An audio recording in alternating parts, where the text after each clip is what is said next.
आपके शब्दों में जेन जी कहा जाता है, लेकिन मैं आपको अमृत पीढ़ी मानता हूं।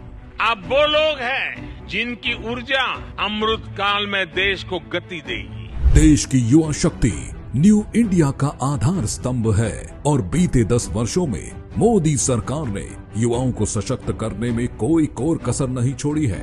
नई शिक्षा नीति हो या IIT, IIIT, IIM, AIIMS, medical colleges और यूनिवर्सिटीज का विस्तार कर युवाओं को उच्च शिक्षा के अपार अवसर प्रदान किए गए हैं। मुद्रा योजना, नए स्टार्टअप्स और यूनिकॉर्न से लेकर खेलो इंडिया तक, इन सब के साथ युवाओं के लिए हर जरूरी पहल की गई है।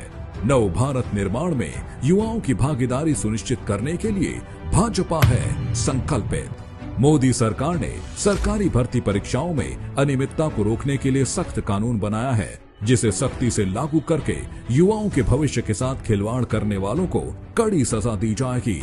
मोदी सरकार में भारत विश्व के शीर्ष 3 स्टार्टअप इकोसिस्टम में सफलतापूर्वक स्थापित हुआ है। इस सफलता को देखते हुए आगे भी मजबूत निवेश, मेंटरशिप और एंटरप्रेन्योरशिप के माध्यम से भारत को स्टार्टअप का एक प्रमुख और पसंदीदा केंद्र बनाने पर भाजपा जोर देगी।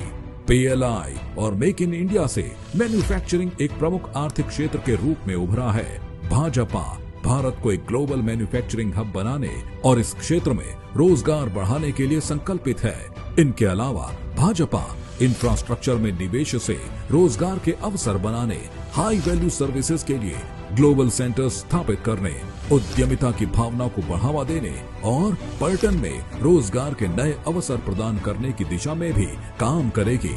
संकल्प से सिद्धि की जिस यात्रा पर देश चल रहा है, न्यू इंडिया के जिस सपने को पूरा करने के लिए आगे बढ़ रहा है, उसकी बड़ी जिम्मेदारी देश के युवाओं पर है और उन्हें सशक्त करने की भाजपा पर और अमृत पीढ़ी को सशक्त करना ही है मोदी की गारंटी।